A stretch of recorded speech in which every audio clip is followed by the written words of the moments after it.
Hello there, everyone, and welcome to the EDH Jank Center podcast. This is a cheeky little show where we usually break down 5 janky budget or underutilized cards every other week, and those cards may not be the best. We don't really care about that because today, we're doing something different. We're shaking it up, baby. Hell yeah. Today, we are going to be selecting 5 cards from SCRYFALL's random button and reacting to them in real time. We are not going to be picking commanders for these cards. We are just going to be leaving it up to the fates, I guess. I love that. It's like a whole episode of my chaos picks, but I don't even pick them. And I am joined today by my chaotic co-host, Chris Lightning, everyone. Hello. Yeah, of course you do the most non-chaotic thing Hello. when I call you chaotic. What do you mean? You didn't say hello. How am I supposed to introduce myself? Hello. Hello, best friend of mine. Hi. I'm Cress. Yeah, that is true. How you been? It's been a couple weeks since we've had a chat. I had a sandwich. I had 6 little hash brown coins and a muffin. So I told Jordan when we were supposed to record today, I texted Jordan like 5 minutes before we were supposed to record, and I was like, I gotta eat something right now. Yeah, that is true. I can corroborate that. And then I ate a lot. And now you're feeling good? I'm feeling like my tummy's warm. Oh, that's cute. My brain is happy, and I think I can channel some serious chaos today for that. Good. That's good. We need that for the chaos episode. The SCRYFALL random episode needs a little sprinkle of chaos. Well, I've already eaten, so I'm good. Cool. Tell me about your day. Just today, though. Don't tell me about your week. Just today? Yeah. Today, I tried, because last night, my roommates put on the washing machine late at night because they spilled something or something like that. Like it was a TV show? Basically, and they're putting on the washing machine. I was trying to go to sleep. A noise erupted from our pipes that I have never heard before in my life. That sucks. Yeah, that was kind of sketch. And so I stayed up trying to figure out what it was, but then I was like, it's too late. My brain's not working. Let me just wait, because I texted them, hey, can you stop the wash for a second? I gotta sleep, so can we wait till tomorrow? They were like, yeah, sorry. This morning, they restarted it, and I sat in my bathroom for like 45 minutes through the entire cycle, waiting, like listening for that same sound, and it didn't happen. Did not occur. Sometimes pipes just resolve, man. Yeah, which I hope that that's the case, because that was stressing me out. Hopefully nothing rears its ugly head again, because that was honestly, it was like a gurgling, bubbling sound, and I did not enjoy that at all. Not at all. 100%. But yeah, then I just waited for my best friend to eat a lot of food, and here we are. Basically. That took up most of my morning. Yeah. What you been doing in life? You watch anything? You playing anything? You reading anything? Oh my god, I've been reading, actually. I've been reading this book called Sapiens, which is like a nonfiction sort of walkthrough of human history from like the age of hunter-gatherers all the way to modern day. Okay. And I gotta say, I won't talk about a lot of stuff, but it is making my brain bigger. Okay. Sure, brain is bigger than it was before. Good for you. But it's nice. I feel like I've rediscovered reading in my adult life, because I took a lot of APs in high school, and it sort of destroyed my love for reading, because I felt like I had to analyze every sentence, and I knew that there was going to be an essay after I read this whatever book we were assigned, and it just... You mean you don't critically analyze everything you interpret all the time forever? God, no, that sounds awful.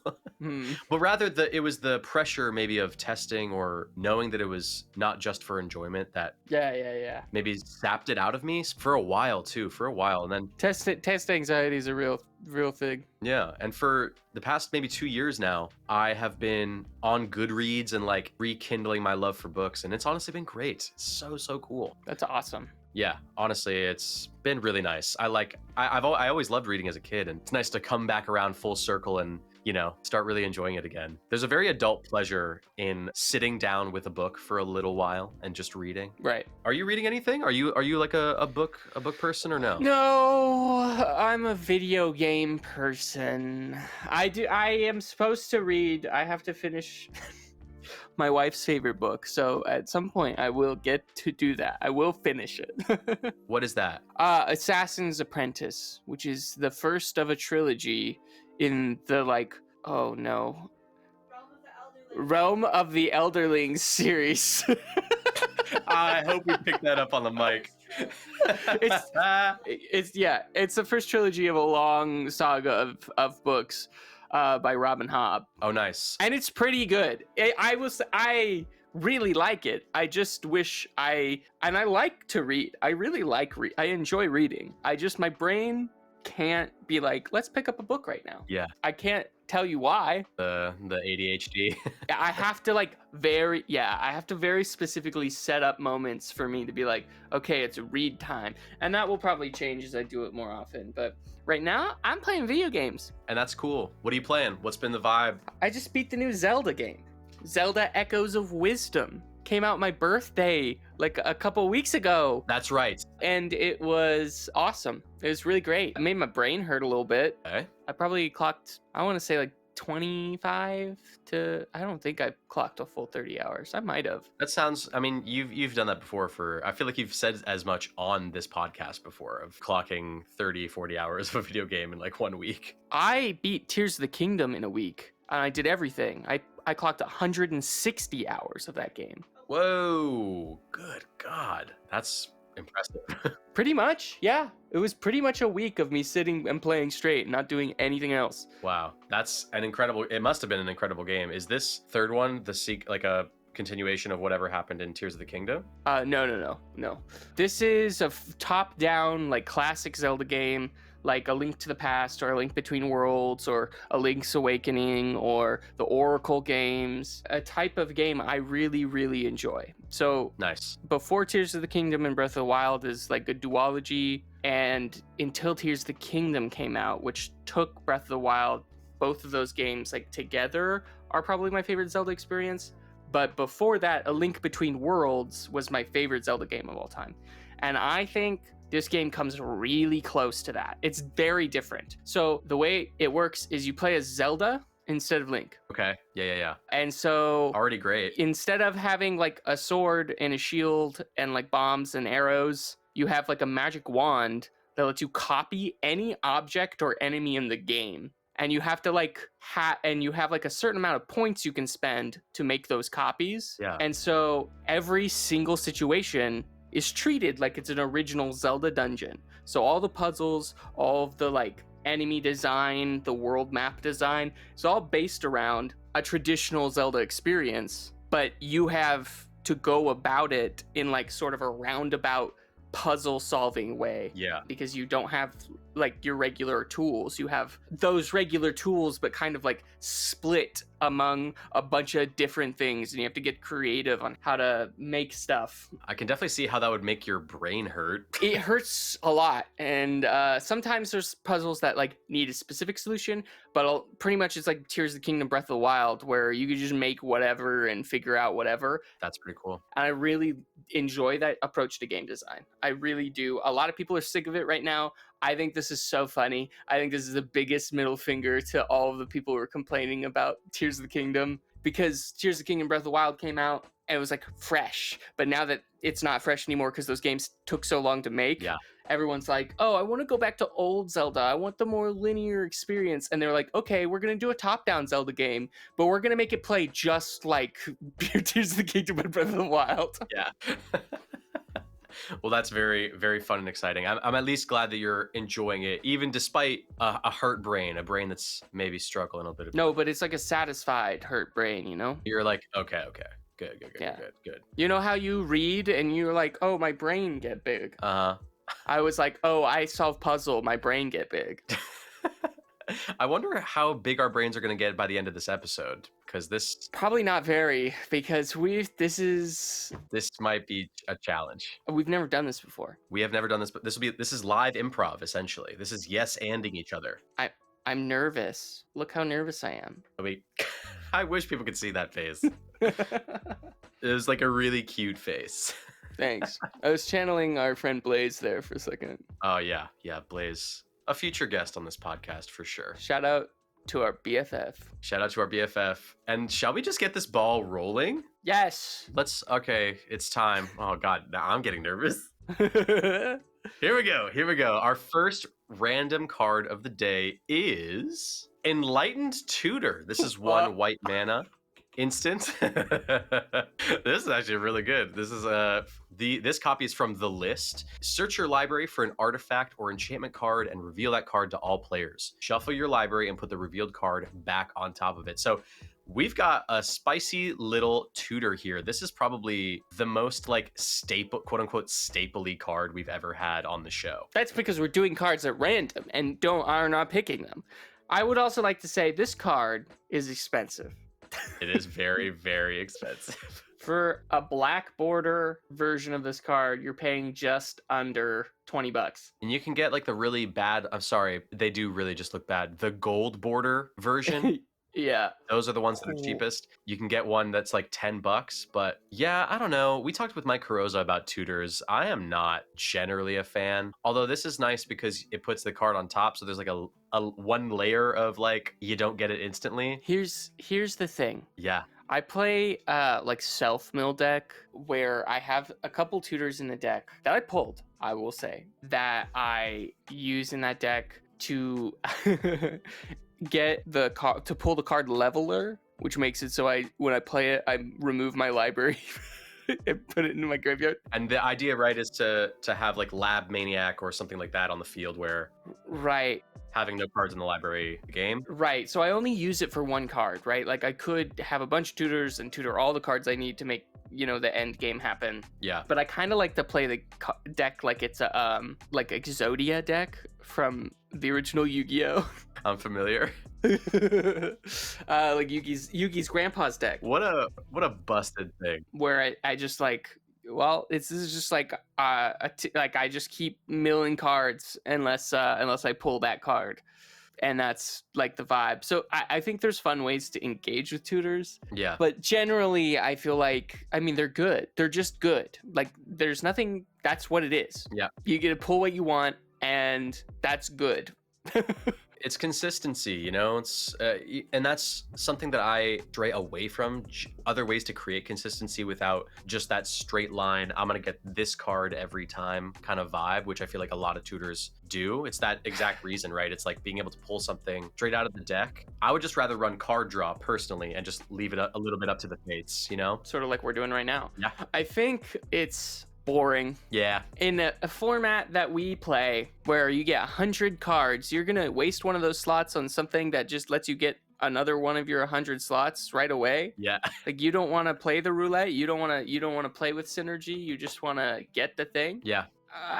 It's boring. Yeah. Yawn. Boring. It's not that I don't respect it, and when I see it, I don't necessarily get mad about people who want to pull off a combo. Yeah. I mean, unless it's used it away because you're trying to do something wacky. Like we had a Patron game where somebody's deck had just like the wildest combo. Yeah. And like if you're trying to do something like that for fun's sake, at a table where you've already talked about bringing a deck that does something, that's like totally fine. But like if you're just trying to win again because it's easier, it's boring. I agree. I think that, we'll bring this maybe back up, ironically enough, because our patron question has to do with, the gap between CEDH and EDH and stuff. So we'll talk about that later. Yeah, I feel like there's definitely a time and place for these. Yeah. And these can sort of like create some salt in like casual pods, especially if you're winning super fast, things like that. So I don't know, Enlightened Tutor, kind of cool. Yeah, I mean, I think if you're doing it over and over and over again, that's kind of on the group to talk to you about it and like trying to create a communal way to sort of handle a deck or something like that. I don't really feel salty about the play in game. It's about how you use cards. Yeah. And I think this one is one that's easily, and not just Enlightened Tutored, but all tutors, right, are very easily accessible for that kind of play. 100%. All right. I feel like that felt good. I think it's time to move on though. I'm down. Do you want to do a segue, or you want to just say number 2, or what are you feeling? I honestly have no idea. That was my segue. So okay, that was it's like a normal person segue.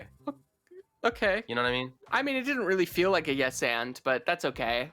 Yes. And let's do number 2. It's okay. I'm taking improv classes starting next week, so maybe I'll get better at yes anding. Hell yeah. All right, here we go. Number 2 on the list for the random episode is Alchemist's Greeting. 4 and a red sorcery. This one's from Commander 2019. It says Alchemist's Greeting deals 4 damage to target creature, and it's got Madness. You pay 1 and a red. If you discard this card, discard it into exile. When you do, cast it for its Madness cost or put it into your graveyard. Well, okay, well, don't get so upset. This is the kind of jank we're talking about, baby. Welcome back to the EDH Jank Center. This is it. This is it. I want to say Alchemists is weirdly relevant to our patron, or not our patron question, our poll question. Yes, it is. Wow, we've got 2 tie-ins to both of our extra segments today. That's crazy. I love this art. It's awesome. Hey, do you want to talk about Madness? Yeah.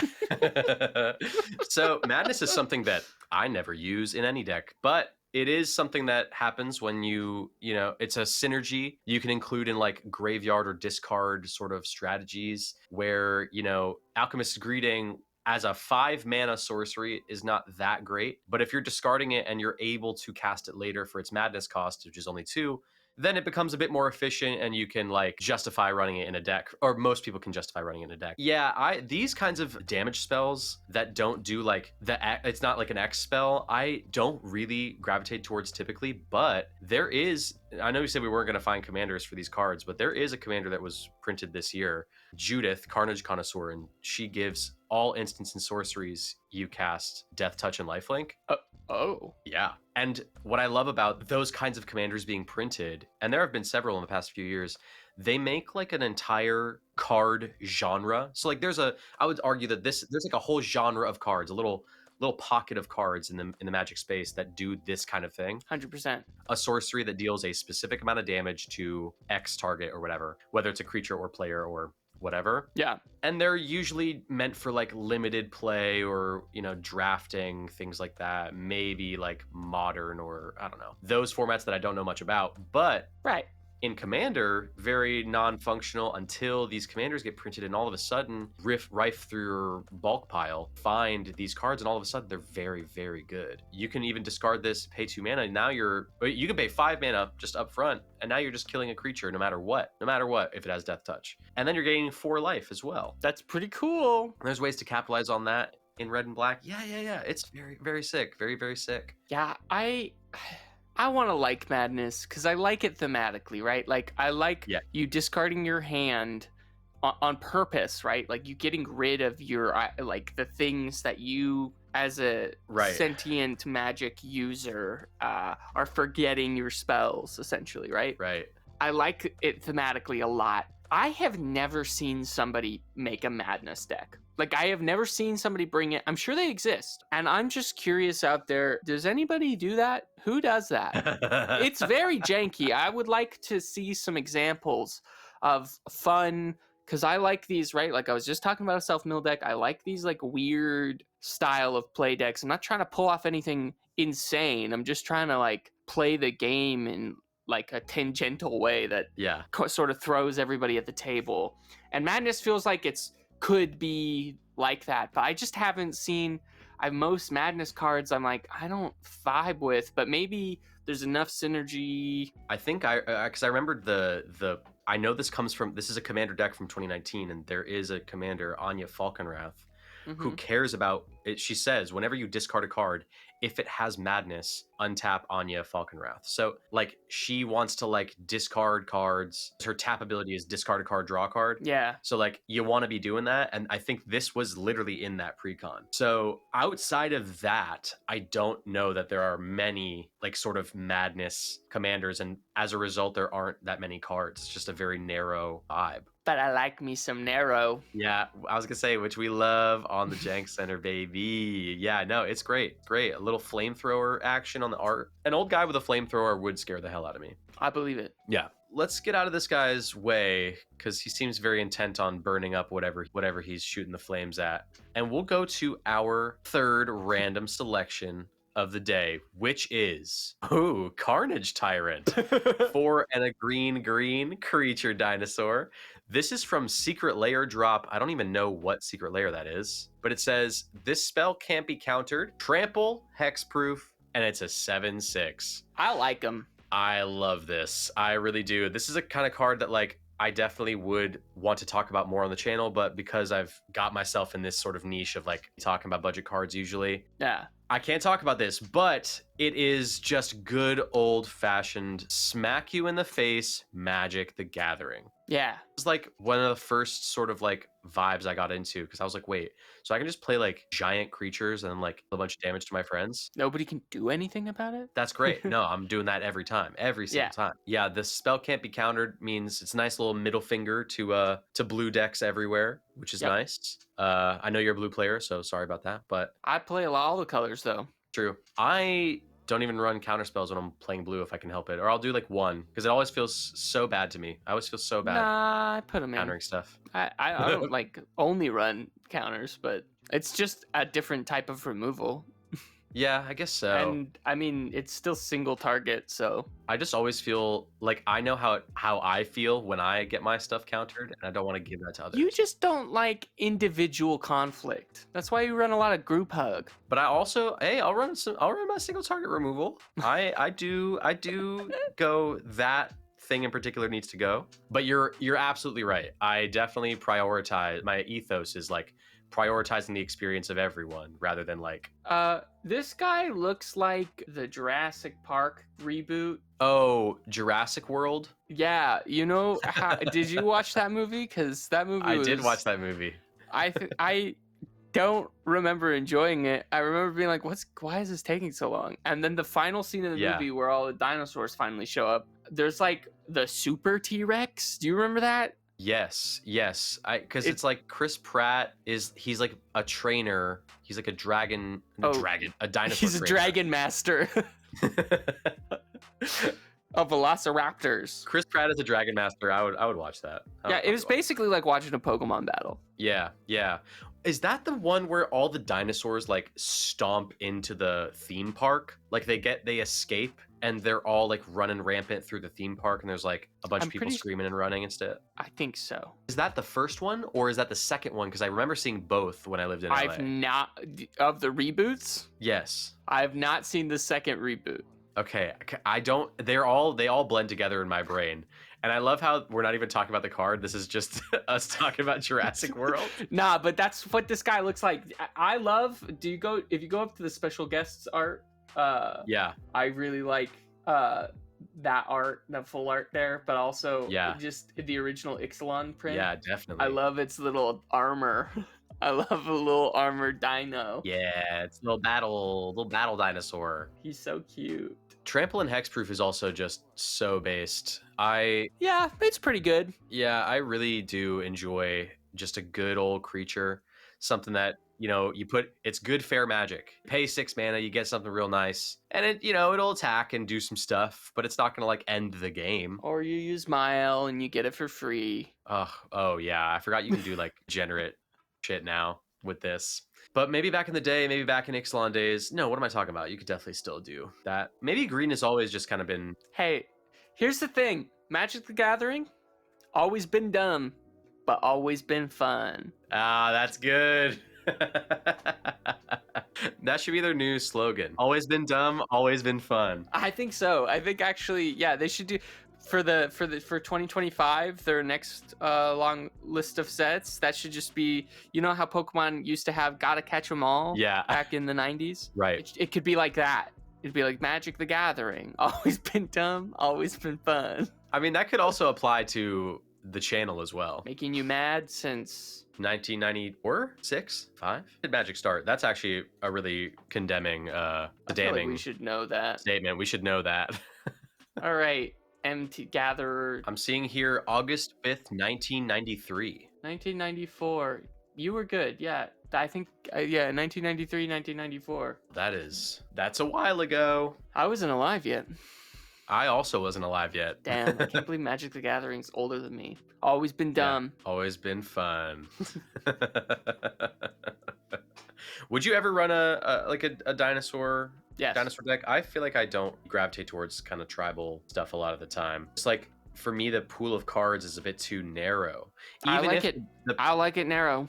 maybe it's the hipster in me. It's like wanting to be unique and stuff. But like, if I know that there's someone out there that there's actually many people out there who probably have like the same or really similar lists to me, I will not run it. But make a different list. The thing is, I don't mind doing something that's heavily played as long as my deck list is unique. That's the fun of Jank.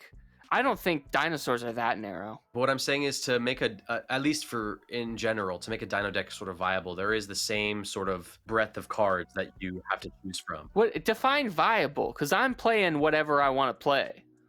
Well, like, think about it like this: if there's like 100 dinosaurs available to choose from, if you're building a dinosaur, typal deck, and you have to choose like 40 of them, instead of just making a deck with thousands of creatures at your disposal, not married to like running it in a certain creature type. Your choices are just inherently super limited, and that's what detracts me from like building tribal stuff. Sure. Because I'm just like, okay, well, if I pick a certain 40, someone else picks a certain 40 out of those 100, yeah, there will be probably some decks that are different. But overall, I'm playing the same vibe. It's going to be very similar every time. And I don't know. It's not attractive to me. I mean, I guess, but how many people do you play with who play with dinosaurs? Not many, but it's just the idea. It's like That's what I'm saying. I don't know. What is your point here? There's 188 dinosaurs. That's a lot of little guys. You could do mono red dinosaurs. You could do mono green dinosaurs. You could do dinosaurs, but for some reason you have a bunch of like wacky spells in there. Dinosaurs and damage. Fair enough. I'm sure there's ways I can do it, but that's just why I don't gravitate to creature types usually. I do have a zombie deck, but it's like more of a Game of Thrones theme than it is like I wanted to build a zombie deck. You know what I mean? Yeah, I'm all about theme decks. What if I did a big guys that had armor on, like big creatures, monster with armor on it? Yeah, monsters with armor. That's my kind of theme deck idea. Yeah. Or you could do a Jurassic World theme deck where I would not do a Jurassic World theme deck. One card that looks like Chris Pratt. And you just play it. It's just called Make him the commander, Pratt. And it's a bunch of dinosaurs in the deck. It's just Chris Pratt. I'm actually pretty certain you can there was a Jurassic Park secret lair. Yeah. You can run Jeff Goldblum as Ian Malcolm as your commander. Have it be a thing. And be like, I'm down to constantly rebuild this park always. Yeah. Because, and hear me out, dinosaurs are cool. Dinosaurs are cool, and that's the perfect button to transition into our next selection of the day. That's what I'm known for. I'm full of buttons. Crest's got hella buttons. I'm the master of transish. Crest is the master of buttons. I've got them. I've got them all. All right, here we go. Random card number 4 is Jared Carthaleon. Oh boy. So this is Wooburg, so white, blue, black, red, green. Legendary Planeswalker Jared is from Dominaria United Commander. It's a Planeswalker. We've got 3 loyalty abilities to read off. Its +1 is create a 3/3 Kavu creature token with trample. That's all colors. It's got a -3 ability, which says choose up to 2 target creatures. For each of them, put a number of +1/+1 counters on it equal to the number of colors it is. So if the creature's 5 colors, you can make that 3/3 Kavu that it makes into an 8/8. What are the Kavu if not just bigger dinosaurs? Yeah, we'll get to that. It's -6. Its last ability is return target multicolored card from your graveyard to your hand. If that card was all colors, draw a card and create 2 treasure tokens. Jared Carthaleon can be your commander, and the loyalty starts at 5.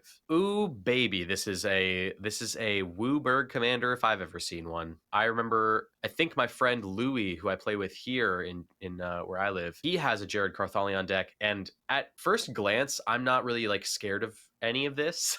Right. But it does get pretty scary, especially if you've got some blockers up to make sure that you're making Kavus or putting a bunch of +1/+1 counters on stuff. Turning a 3/3 into an 8/8 is for no mana is pretty sick. Yeah. And can get pretty out of hand pretty fast. And then it's just got the built-in recursion as well. It just really loves being your Wooburg commander, Yeah, and if you're doing anything, I've never thought about this before, but you're creating something for free that's all colors. How do you tie that into things that depend on colors, I wonder? What do you mean? Like synergetic cards to play that rely on you having a certain amount of colored creatures on the board or a certain amount of colored things on the board, and since they're all colors, you just get that bonus, right? Since they're rainbow. Yeah, there's definitely a build of this where you could do like there's definitely cycles of cards that have been released in sets where it's like all red creatures you control get +1/+1, all blue creatures you control get, +1/+0 and hexproof or whatever it is. Island Walk. Also, he's hot. Yeah, yeah. He's kind of Henry Cavill coded, which we were talking about Henry Cavill yesterday. Yes, we were. Yes, I was. Yeah, we were talking about our celebrity crushes. They brought up Henry Cavill. I brought up Florence Pugh. And yeah, Henry Cavill should play Jared Carthaleon in the Magic the Gathering movie whenever they do that. Yeah, what plot line is Jared Carthaleon a part of? Is it not he's almost like Kenrith the Returned King. Like he's supposed to be the king of whatever place, and he's not, or something. Well, I'm looking it up. Vague. Hold on, I'm looking it up. Yeah, we're gonna look it up. Oh. Jared Carthaleon, also known as the Shadow Mage. Not only is he hot, but he's also edgy. Of course he Is a member of the long and illustrious Carthaleon lineage dating back far into the Ice Age. He's a planeswalker from Dominaria with powers of a lay druid and an elder druid. Whoa. Okay, but what's he do? Dang, so he's a druid. I did not know that. Or he has the powers of a druid, I guess. The second Phyrexian invasion, he has long hair. We know that.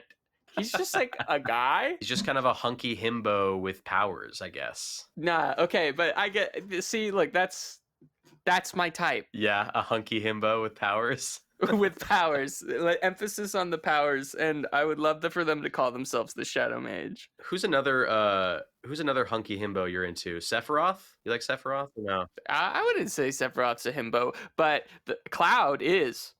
Cloud is a himbo. Although Cloud's not that hunky. You know who is though? Yeah. Zach. Zach is his best friend, and I know that because he spent like an hour telling me about Final Fantasy the other week. That's my favorite game of all time. Yeah, I remember this. I remember that. So, okay, well, wait, Cloud is not hunky, but his sword is kind of hunky. Yeah, but that's Zach's sword, so. That's right. And a hunk would have that sword for sure. Jared's sword looks pretty big too in this. I guess it's technically it is Cloud's sword, I guess. Yeah, it's pretty cool. Would you run this kind of thing? Planeswalker Commander? Are you into those kinds of things? I like Planeswalker Commanders. I think it'd be cool to make, like, out of all the official Planeswalker Commanders, make, like, a fun theme deck for each of them. I would, yeah. You could run all of them that could be commanders in this deck because it's 5 colors. I only run commanders. I don't know. I feel like Wooburg's hard because it's like, oh, do I just run legendary creatures? Yeah. Those are all good cards. Yeah. And so it's hard for me to get creative with this. I would like to do. I think this card's fun. Yeah. And not in a way that's like. I mean, it can get, like you said, it can get busted, but I think it would be fun to play it maybe a little more janky. I don't know. Maybe figure out. You could do a Kavu tribal. Yeah, you could do Kavu. You could do. Yeah, I don't know.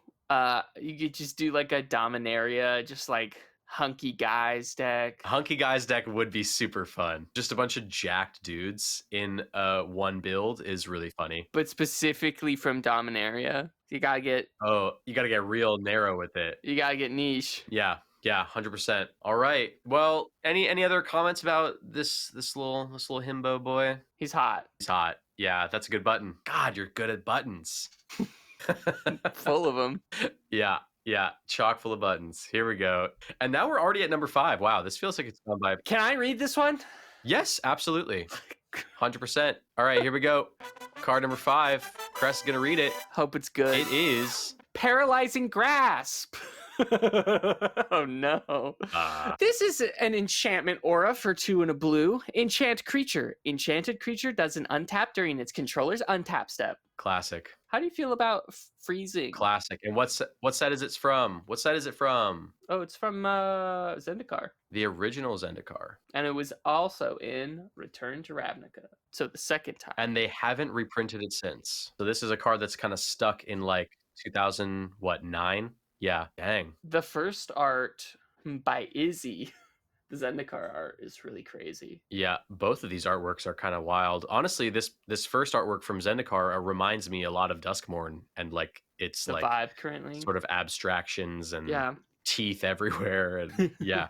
But no, yeah, I prefer cards like this honestly to sort of like destroy target creature, exile target creature, because like I don't know, there's something very You strike me as somebody who would use detain. detain. Yeah, because I for me it's just like at least with paralyzing grasp because I think detain the ability of detain means I exile something until the thing that I played gets removed, right?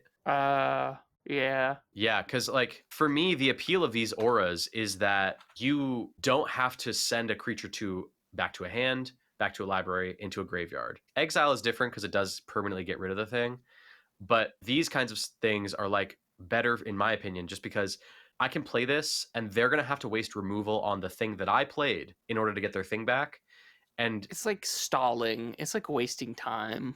not have to. You don't put the creature back into the graveyard where they could potentially recur it later. No, I'd rather actual removal. I'd rather a counter. I'd rather a single target removal spell, a path to exile or whatever. I think freezing frustrates me. I have a thing about like just like preventing play. It's like, oh, it's not gone, but I still can't use it. Yeah, see, that's worse to me than getting my thing. Like, I prefer getting my thing on the field, and then if someone does something to it, I'm like, ah, okay. Yeah, it was like a nice response. Paying the mana, never seeing my thing sucks. Yeah, I mean, at least like you said, there's an aura. You can remove the aura and then get it back. But I would rather just like move on. I don't want to think about it.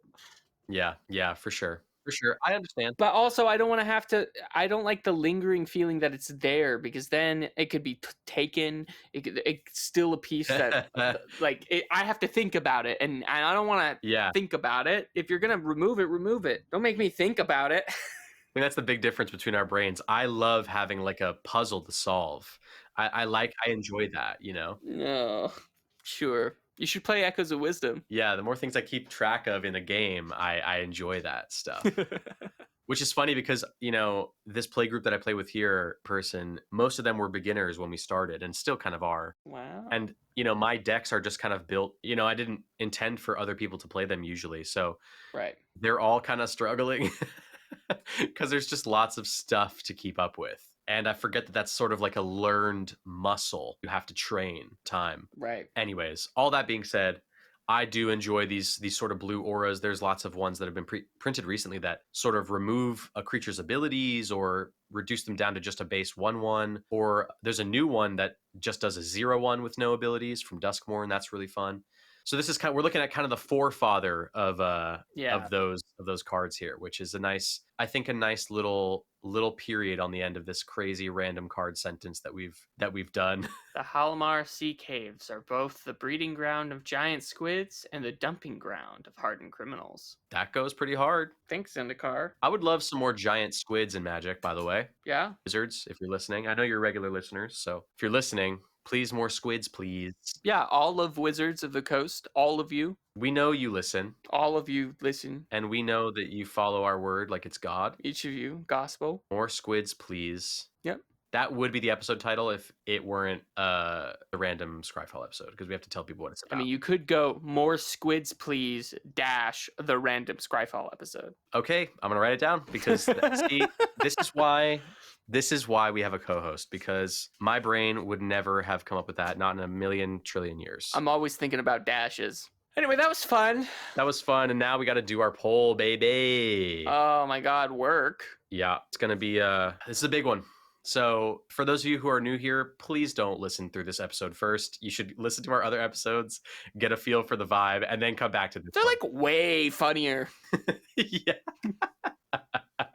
Hey, no, this was good. This was good. What do you mean? We had some good bits in there. Remember the buttons? True. I'm full of them. Funny. Those were funny. But for those of you who are new here, if you decided to stick around after I just said that, fine. We do a poll for the members of our Discord, which is free to join. You can join at the link in the description or the show notes, wherever you're listening on. Oh, yeah. And when we have a podcast episode to record, we will put a poll question in there. It's usually Magic the Gathering related, and we talk about the stats, break them down on the pod.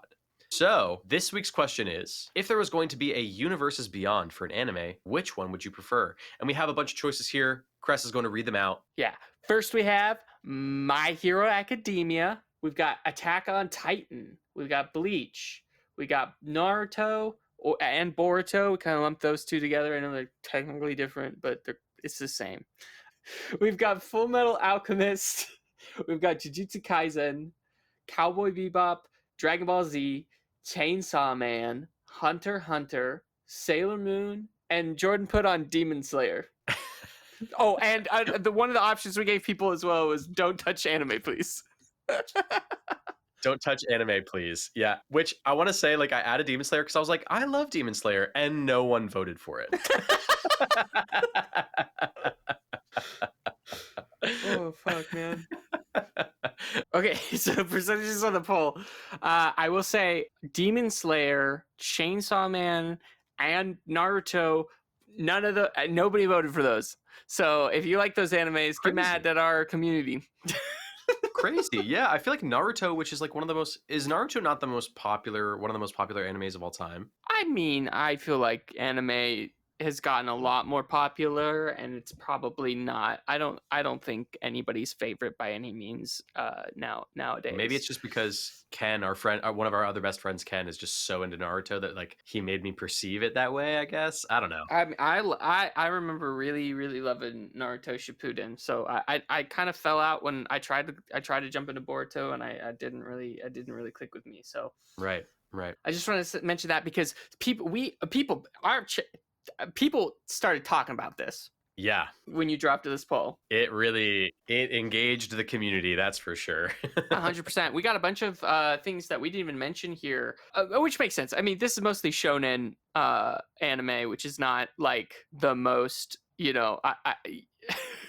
well-received genre of all time, you know what I mean? But I figured a lot of shonen has a lot of like high concept, cool, fun, visual concepts, fighting styles, magic systems that could be really fun and unique. So that was my thinking for this one. Definitely. People mentioned cyberpunk edge runners, or cyberpunk in general would be really like 2077, the world of cyberpunk. Yeah. Would be really cool of Night City. People were talking about One Piece cooking. Yeah. We got a couple of people who were like, One Piece. It's a card game already. Go play the One Piece card game. I love One Piece. Yeah. We don't need it Magic and Gather. It's like people were saying the same thing about Pokemon. I was like, we don't need Pokemon Magic. Yeah. Pokemon the card game exists. There's already card mechanics around. I want something new. I'm sorry, I would love a Pokemon. A lot of people picked like Gundam. I'm not a mech anime person. I think that's probably pretty clear from this list. Yeah, saw Gundam a lot as well. And then the food animes. Yeah, there's like a food anime that like food synergies is one of our patrons actually, Zand. I think he mentioned that. Yeah. But okay, let's talk about what are the big winners of this poll. Okay, so I will say I'll do like the running up. So in third place with 16.67%, people voted for Hunter x Hunter. Hunter x Hunter. Which is unsurprising. Hunter x Hunter is very good. Its magic system is so creative. And I mean, you have to remember, Bungee Gum has both the properties of bubble gum and rubber. I don't know anything about Hunter x Hunter besides that there's a guy named Gon, and Killua. I just know that. That's all I know because people would... Those are the two guys to remember. Okay. Even though they're not currently in the manga right now, so... It is on my list. Though. Actually, next up after I finish My Hero.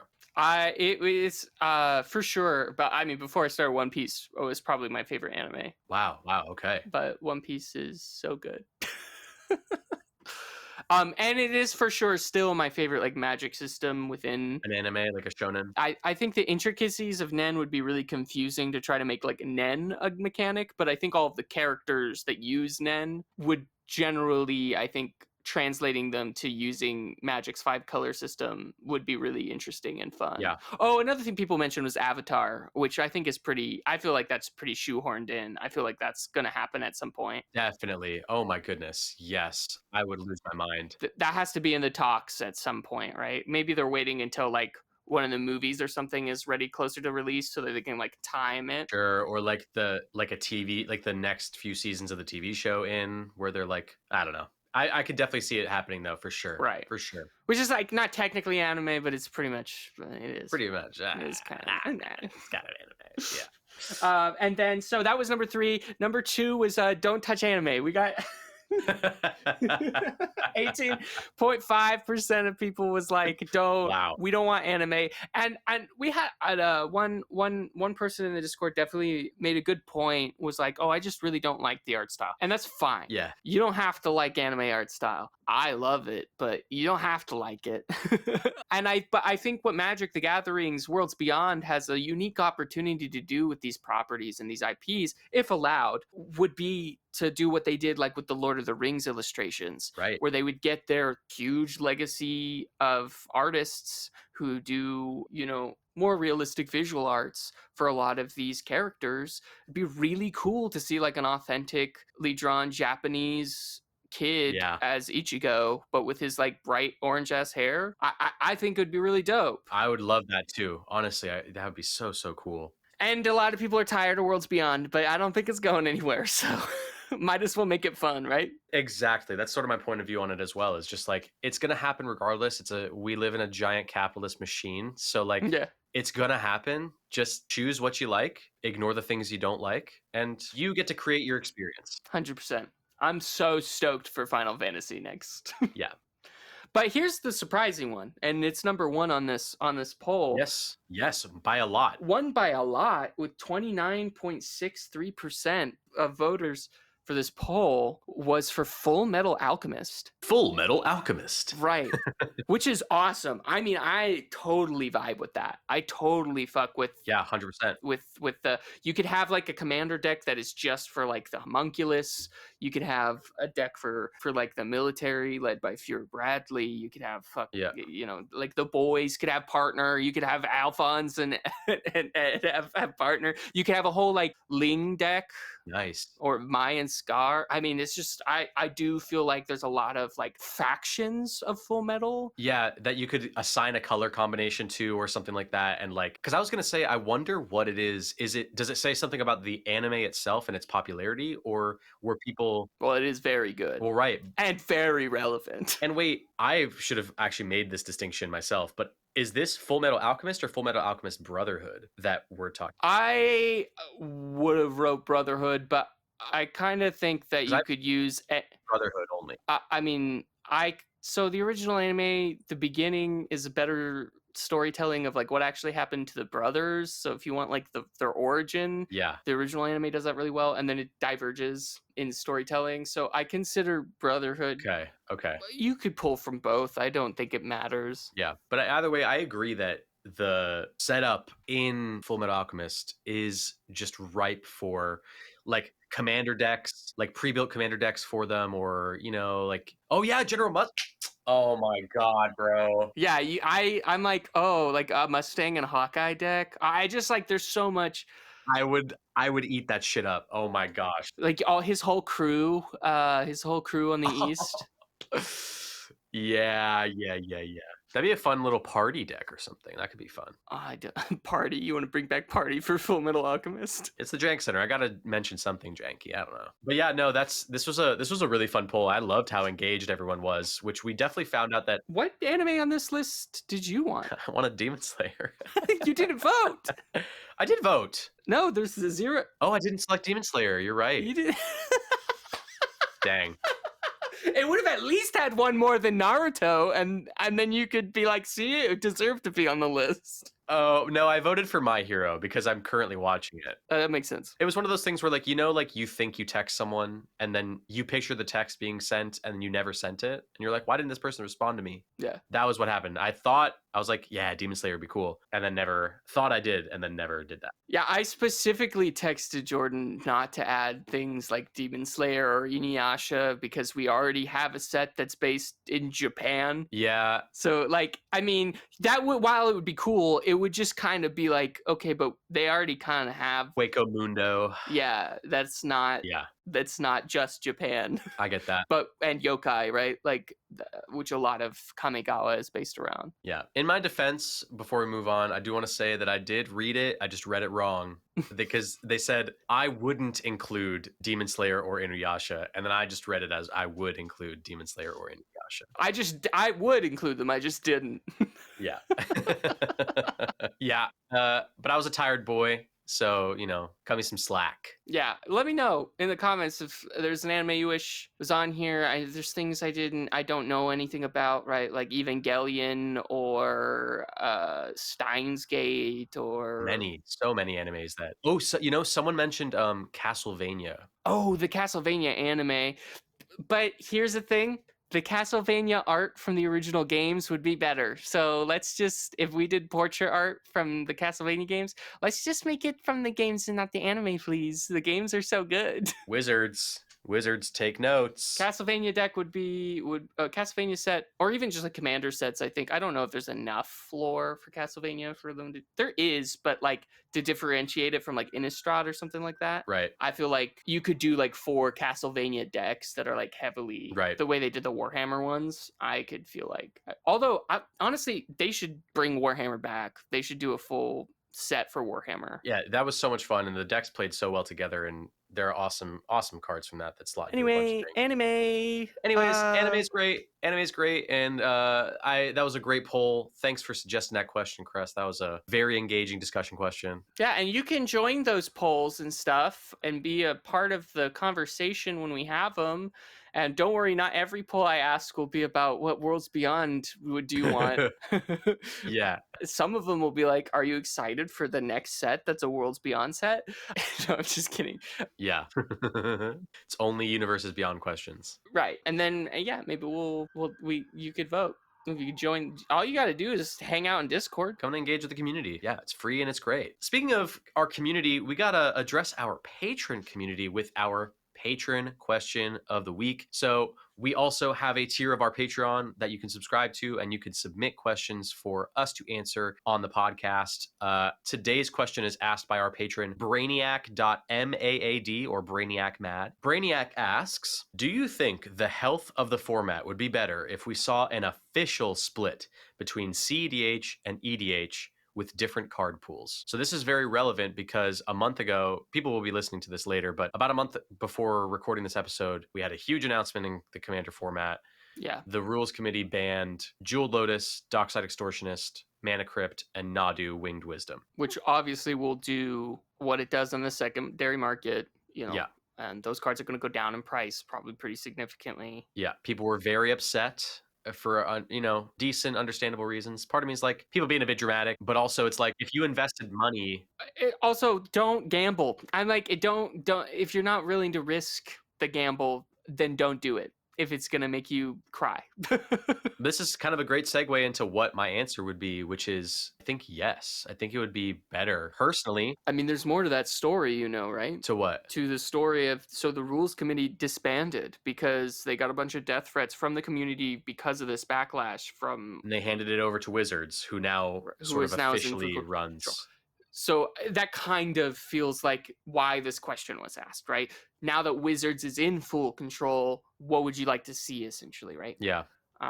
So sorry, not to cut you off, but yeah. No, all good. I personally, it's a very simple distinction, honestly, is create separate card pools, legalities for each format, and you're going to see not just, bans be less restrictive, because all of a sudden it's like, okay, yeah, it's banned in casual Commander, but a lot of what people were running Jeweled Lotus and Mana Crypt and Dockside for was for CADH shenanigans or very, very high power casual shenanigans anyways. And so like those could just very easily be shifted over. And I think not as many people would have a problem with it. Whereas leave it up to the wild friggin' West, yeah, you're going to have a lot of people upset, and if people had a specific format for those fast mana, for those really like free spell, all that stuff, all the stuff we know to be CDH or very high power, had a list for a separate format that's competitive, I think you'd see a little less vitriol when certain bans get announced, or would there even be bans? Like it just, I don't know. That's my 2 cents. Yeah.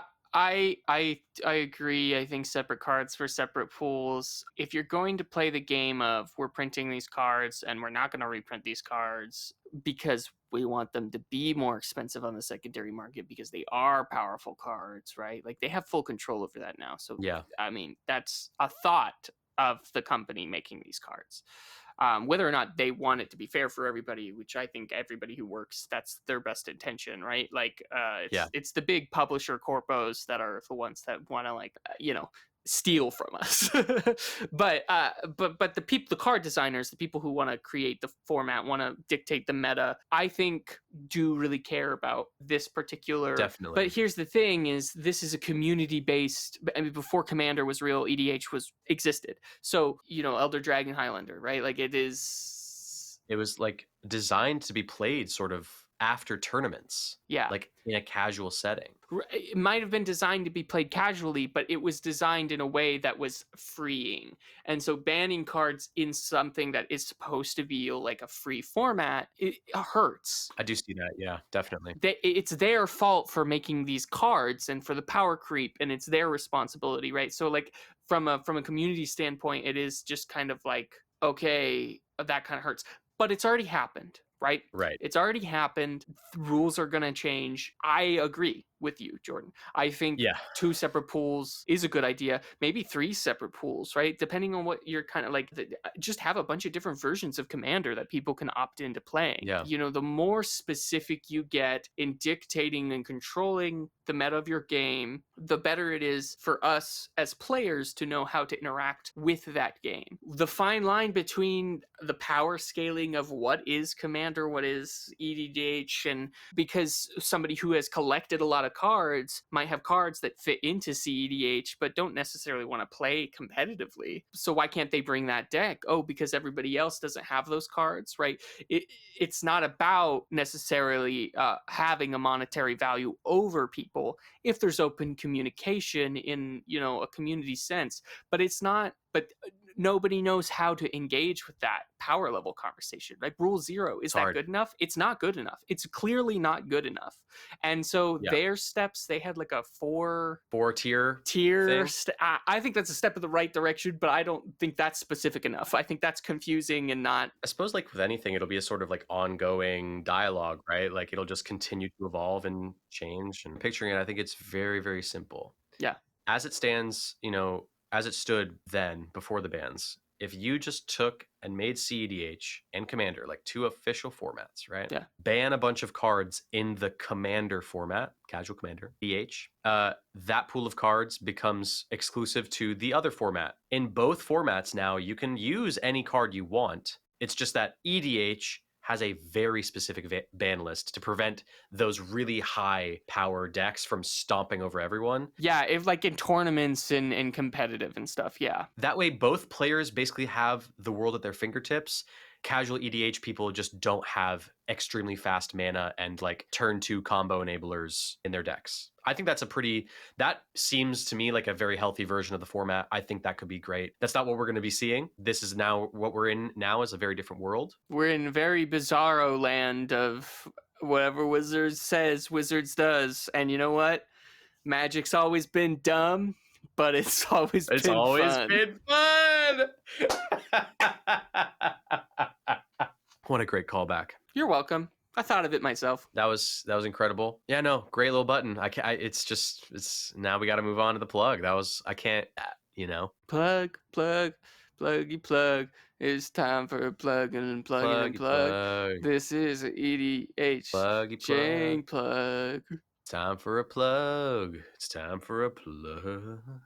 And hey, listen, if you'd like to get extra entries in our monthly Discord giveaways, win prizes in our monthly deck building contests, and play spell table games with me every month, check out our Patreon in the description below. We've got lots of awesome ways to support. And if you want to snag a Pyramid Designs playmat through our affiliate link, check that out in the description below. If you use our link, you get 30% off your purchase, and we make a little commission. They're great quality playmats. I play with them every Friday night. They're fantastic. Great company. They pay their artists well. It's awesome. For those of you who may not have the funds, that's okay, because you can still be part of the community by joining our Discord, which is completely free. Discord! That's right. And you can join our wonderful community of Jank lovers. We should have that as a soundbite every time I mention Discord. Another free way to support us is by liking and subscribing to the YouTube channel, following us on Instagram, TikTok, and Twitter at EDH Jank Center, and making sure to leave us a 5-star review. This is very important, kiddos. 5-star review on the listening platform of your choice. It really helps this podcast get found and reach new listeners and all that good stuff. Now, that being said, Cress, you got any final words? Yeah, Jared Carthaleon, pretty hot. Pretty hot. And my last words are going to be, remember, kiddos, the spirit of the format is the gathering. And Jared Carthaleon's pretty hot. And Jared Carthaleon's pretty hot. Pretty hot. Henry Cavill should play him in a movie. Okay, bye. Always been dumb, always been fun. What the fuck am I saying? Full Metal Alchemist.